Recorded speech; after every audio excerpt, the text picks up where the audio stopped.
السلام علیکم اسٹوڈنٹ، کیسے ہیں آپ؟ کل ہم نے سبق نمبر 22 کی پڑھائی کی تھی۔ آج ہم سبق نمبر 22 کی مشق کریں گے۔ جائزہ: سننا بولنا۔ سوال نمبر 1، آپس میں بات چیت کیجیے اور ایک دوسرے کو اپنے ہمسائے کے بارے میں بتائیے۔ نیز یہ بھی بتائیے کہ آپ اپنے ہمسایوں کا کیسے خیال رکھتے ہیں۔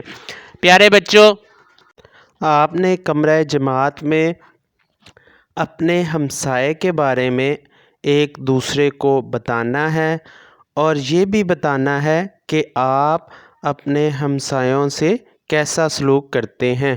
پڑھنا۔ سوال نمبر 2، ذیل میں دیے گئے اشعار کا مفہوم سمجھ کر درست لے اور آہنگ کے ساتھ اپنی جماعت کے کمرے میں پڑھیں۔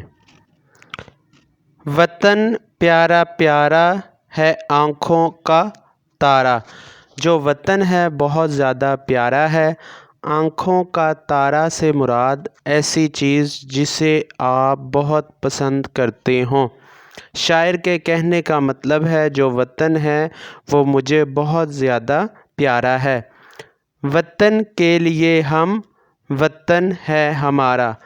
ہم سب جو ہیں وہ وطن کے لیے ہیں اور وطن ہمارا ہے۔ ہمارا وطن ہم کو ہر شے سے پیارا۔ شے کہتے ہیں چیز۔ ہمارا جو وطن ہے ہمیں ہر چیز سے زیادہ پیارا ہے۔ ہمارا وطن جان و دل کا سہارا۔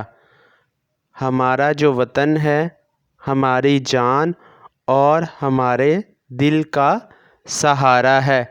ڈاکٹر خواجہ عابد نظامی ان اشعار کے شاعر کا نام ہے۔ لکھنا۔ سوال نمبر 3، اپنے استاد یا استانی کے نام ضروری کام کی درخواست لکھیے اور ایک دن کی چھٹی طلب کیجیے۔ پیارے بچوں، آپ نے اپنے استاد یا استانی کے نام درخواست لکھنی ہے جس میں آپ نے ضروری کام کے بارے میں لکھنا ہے اور ایک دن کی چھٹی طلب کرنی ہے۔ زبان شناسی۔ سوال نمبر 4، ذیل میں دیے گئے استفہامی جملوں کو اقراری اور انکاری جملوں میں تبدیل کیجیے۔ استفہامی جملے ایسے جملے جس میں کوئی سوال کیا جائے۔ اقراری جملے جن میں کسی چیز کا اقرار کیا جائے۔ انکاری جملے جن جملوں میں کسی چیز سے انکار کیا جائے۔ الف، کیا آج جمعہ ہے؟ جی ہاں، آج جمعہ ہے۔ نہیں، آج جمعہ نہیں ہے۔ ب، کیا اسد کو بخار ہے؟ جی ہاں، اسد کو بخار ہے۔ جی نہیں، اسد کو بخار نہیں ہے۔ ج، کیا تتلی اڑ رہی ہے؟ جی ہاں، تتلی اڑ رہی ہے۔ جی نہیں، تتلی اڑ نہیں رہی ہے۔ د، کیا یہ گلاب کا پھول ہے؟ جی ہاں، یہ گلاب کا پھول ہے۔